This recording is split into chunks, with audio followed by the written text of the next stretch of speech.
Everybody, hey, this is Vinny with Airbrush Savvy, and this is your tool of the week, episode number 2. And this week we are going to unbox the Dewalt 4.5-inch angle grinder. This is the DWE 4011. All right, let's unbox this and see what we got. Okay, so jumping right in, again, this is the DWE 4011 Dewalt 4.5-inch angle grinder. Pretty standard. This is your switch type, not the paddle type. What I mean by that is this one is one of my older ones, and it is the paddle type on the side, which can be pretty cool. And the example of a switch type would be this old guy, but it's got the switch that snaps right on the side. So switch type and paddle type. It's just got a big paddle in there. Okay. So, jumping into the unboxing.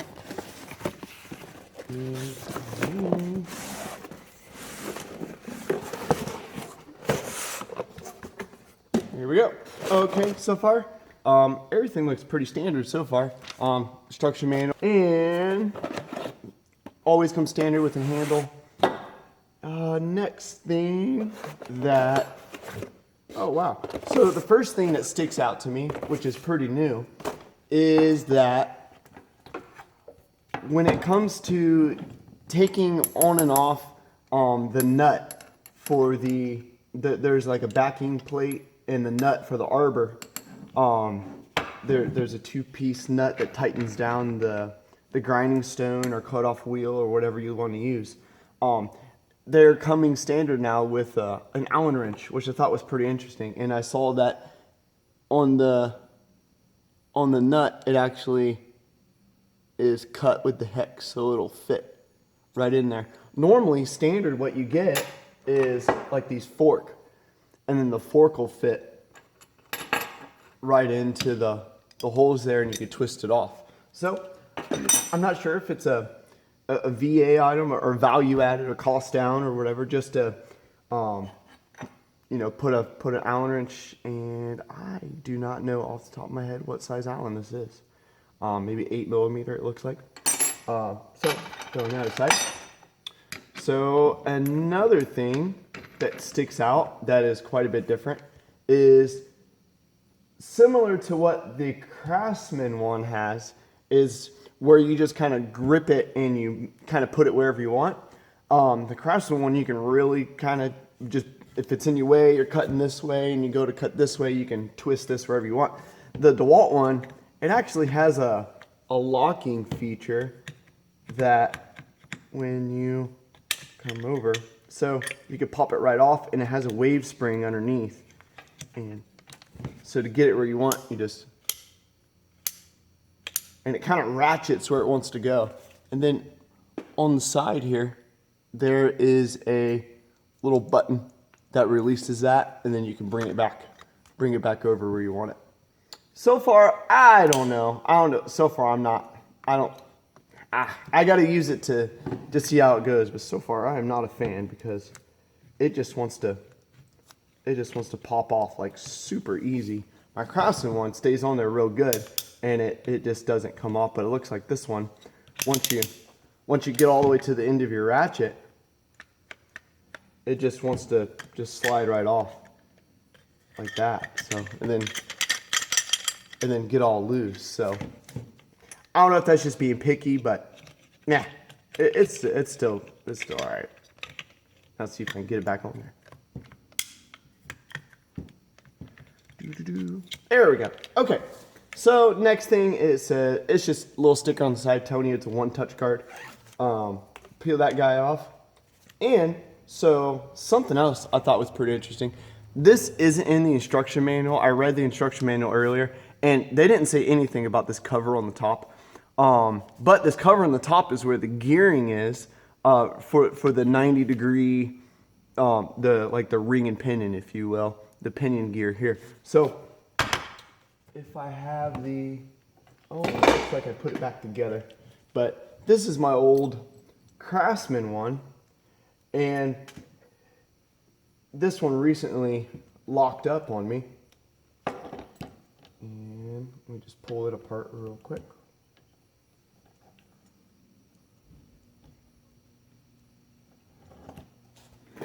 1 second.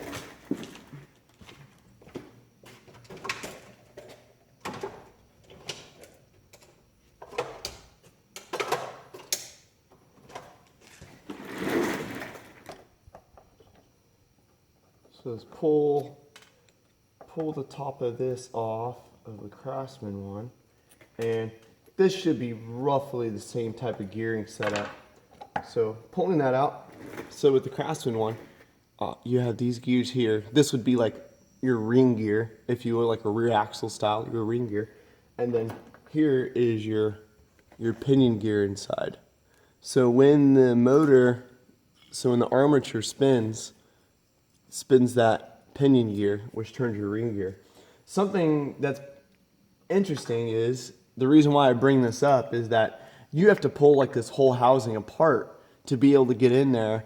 If it gets super soaked with water or something, you end up washing out some of that grease.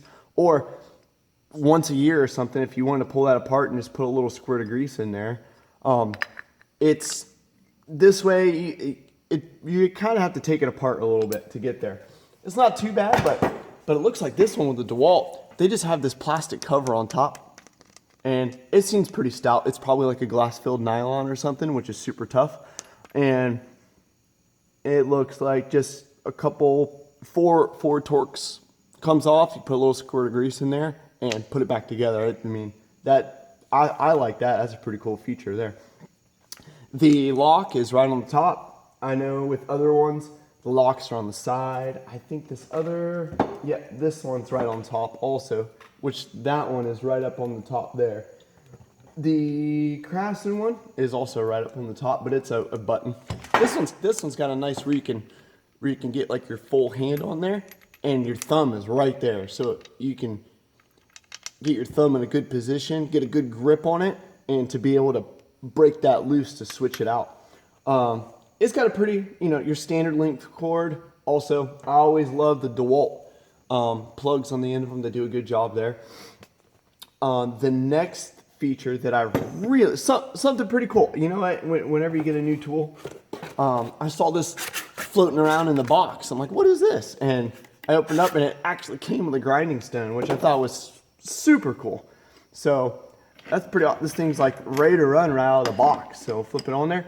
Also, make sure, if you're new to grinders, make sure that on the bottom, that shape fits on the shape of the arbor there. And make sure that, just give it a little spin till it locks in.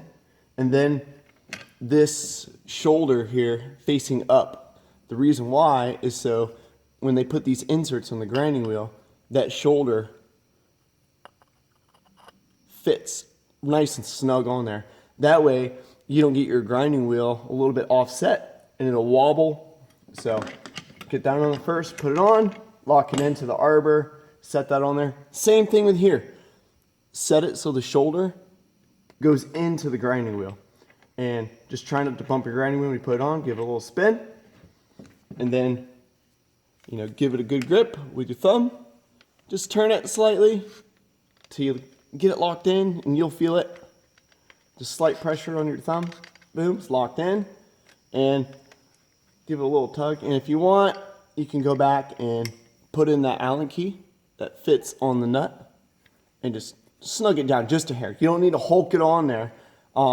As the threads are such that when this spins clockwise, so as this is spinning clockwise, it's going to put that tool pressure on the cutter, which is going to tighten the nut. So you don't have to worry about hulking it on there. As you work, the work will tighten that nut down further. Trust me, if you haven't done it before, if you hulk it on there and you do a lot of work and you're like, okay, time to change the grinding stone, it will be a bear to get off. Especially if you don't have the tool or the other tool, which I threw over here. So this guy, which kind of comes with the other ones, the fork. But anyway, it's pretty cool. I'm always super happy with Dewalt stuff. They do a good job. And so it's ready to run without a box. It even comes with a stone, so I'm pretty stoked about that. Anyway, this is the Dewalt DWE 4011 4.5 inch angle grinder. 7 amps, which is standard for this size angle grinder. It's kind of small. Also, price point's not that bad. They originally come in around $59.99, but they had a sale on it, so I got it for $49.99. For I think for Dewalt for $50, you can't beat it. That's pretty good. So anyway, this is Vinny with Airbrush Savvy, and this is my pick for the tool of the week. Awesome. Thank you for joining us, and have a good week. Hey, so that is it for video 2 of the Tool of the Week series, the Dewalt 4.5 inch angle grinder. And if you missed out on video 1, click here to see the link for video 1. I did first kickoff of the tool series of the week. I did the tool chest, and I went through a full brief description. And again, hey, if you like what you see and you want to continue to support making videos such as this, I'll drop a card right here, and that will send you over to my Patreon page, and check me out there on Patreon. And again, awesome. Please remember to subscribe and like Airbrush Savvy. I'm constantly doing all kinds of crazy projects, drift trike, CNC machine builds, and tool reviews, and a lot of other cool stuff. We have a lot coming up. So anyway, stay tuned for video 3, and thanks, folks.